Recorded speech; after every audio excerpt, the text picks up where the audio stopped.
Welcome to the video review series for torts. This is number one. Yes, okay, back to assault and battery.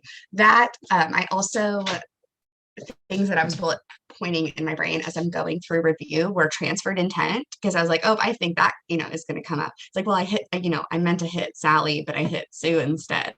You still had the intent, right? I was like, oh, Let me remember that in my brain.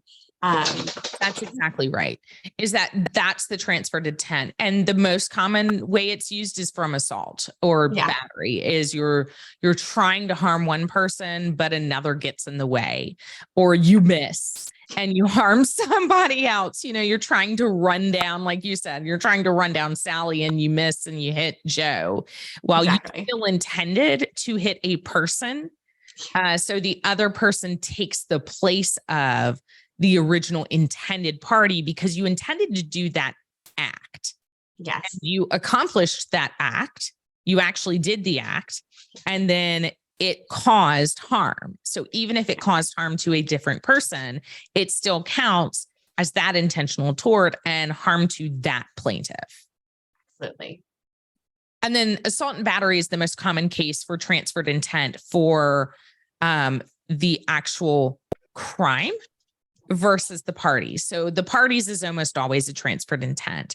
But for assault, if you try to assault someone and it ends up in a battery, then it's still transferred intent for both the assault and the battery. You can claim them.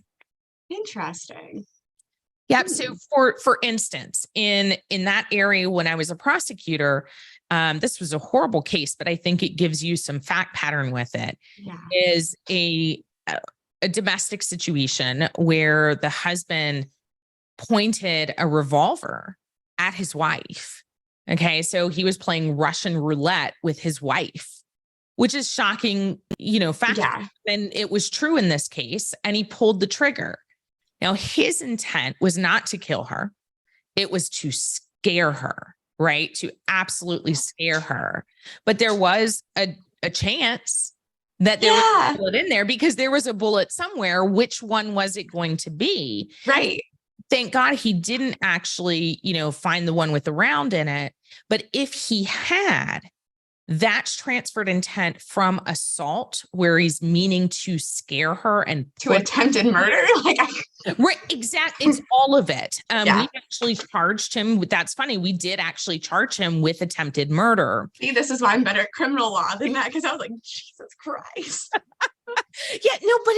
But see, you're thinking well, because if that had been an exam question with that particular hypothetical, you have gone through the correct review where you have said, okay, this could have been an assault. It now turned into battery, but in thinking about what else it is, it's also criminal law.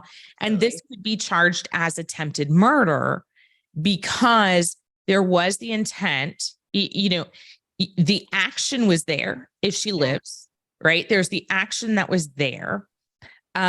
She didn't die, so it's attempted murder. But then you get into, well, was it the correct intent for murder?